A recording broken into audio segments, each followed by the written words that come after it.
ইসলামের পক্ষে রায় দিলে ঠকলেও লাভ, জিতলেও লাভ, মার খাইলেও লাভ, জেলে গেলেও লাভ, রিমান্ডে গেলেও লাভ, মরলেও লাভ, না খাইয়া থাকলেও লাভ, বড়লোক হইলেও লাভ। ইসলামের পক্ষে কোনো ঠক নাই।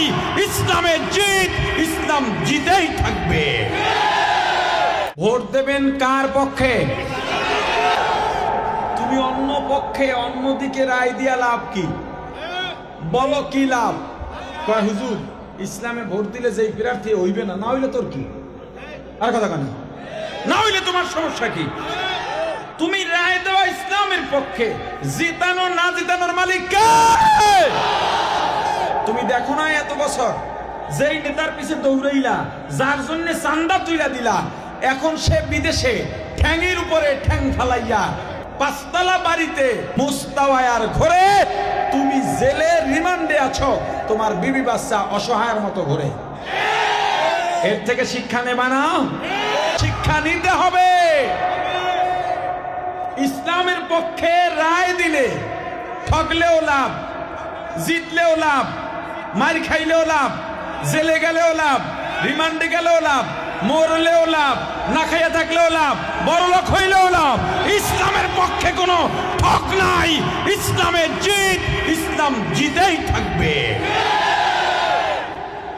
যেই আদর্শে চাঁদাবাজি আছে ওই আদর্শ আমার না। যেই আদর্শে খুন খারাপি ওই আদর্শ আমার।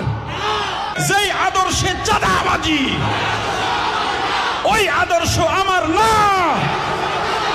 যেই দলে চাঁদাবাজি ওই দল আমার না। যেই দলে মিথ্যা বলে ওই দল আমার না। যেই আদর্শ মিথ্যা বলে ওই দল আমার না। যেই আদর্শ ধোঁকাবাজি ওই আদর্শ আমার না। তাহলে আমার আদর্শ কি?